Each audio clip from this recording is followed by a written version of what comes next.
दोस्तों, एक समय की बात है। एक राज्य में एक बहुत ही निर्दयी राजा रहता था। वह छोटी से छोटी गलती पर किसी को भी मौत की सजा सुना देता था।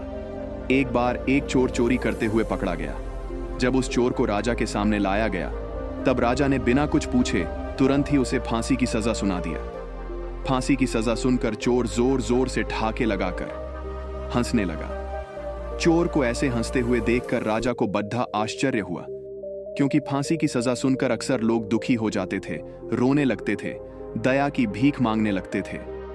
पर इस प्रकार हंसने वाला वह पहला इंसान था। राजा ने कहा, अरे मूर्ख, मैंने तुझे मौत की सजा सुनाई है। कल तुझे फांसी पर लटकाया जाएगा।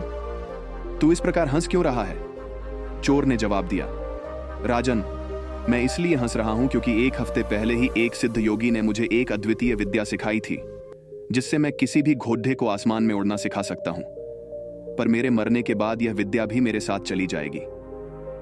यह सुनकर राजा को विश्वास नहीं हुआ।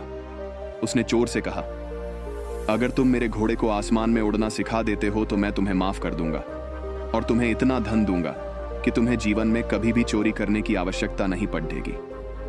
चोर ने कहा, जी महाराज, मैं आपके घोड़े को उड़ने वाला घोड़ा तो बना दूंगा, पर इस विद्या में 1 साल का समय लगेगा।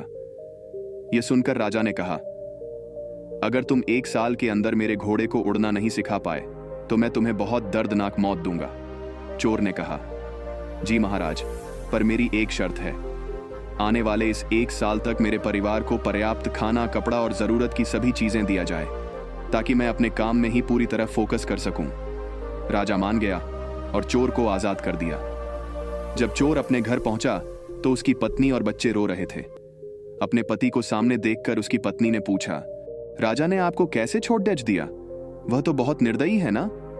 तो चोर ने अपनी पत्नी को पूरी बात बताई। पूरी बात सुनकर उसकी पत्नी ने पूछा, क्या सच में आप घोड़े को उड़ना सिखा सकते हो? चोर ने जवाब दिया, नहीं।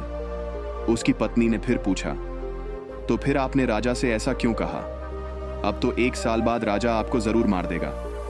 यह सुनकर चोर ने बड़े प्यार से कहा, मेरी प्यारी पत्नी थोड़ा सकारात्मक बनो। देखो राजा, मुझे आज ही मारने वाला था, लेकिन अब मेरे पास जीने के लिए 1 और साल है। मुझे आने वाले इस 1 साल में 3 संभावनाएं नजर आती हैं। पहला, क्या पता मैं खुद ही किसी बीमारी या दुर्घटना से मर जाऊं। दूसरा, क्या पता राजा या उसका घोड़ा मर जाए, क्योंकि दोनों बूढ़े हो चुके हैं। तीसरा, जब राजा के हाथों मरना ही है तो क्यों ना 1 साल बाद ही मरूं। मुझे सभी संभावनाएं स्वीकार हैं। अब धीरे धीरे समय बीतने लगा। 11 महीने बीत जाने के बाद चोर भी घबराने लगा। अब वह रोज ईश्वर से प्रार्थना करने लगा कि हे ईश्वर, मेरी रक्षा करो, अब से मैं जीवन में कभी भी चोरी नहीं करूंगा। तभी दुश्मन राजा ने गुप्तचरों के द्वारा उस निर्दयी राजा की हत्या करवा दिया और उस राज्य को अपने अधिकार में ले लिया।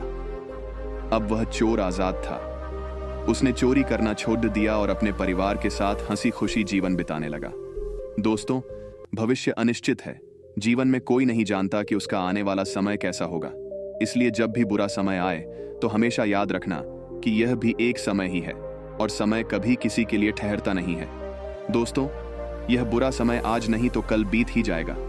इसलिए जीवन में कभी भी निराश नहीं होना चाहिए, कभी उम्मीद नहीं छोड़नी चाहिए और हमेशा अच्छे कर्म करते रहना चाहिए, क्योंकि आपके द्वारा किया गया अच्छा कर्म संचित होते रहता है और संचित कर्मों का फल आपको इस जन्म में या अगले जन्म में मिलता जरूर है।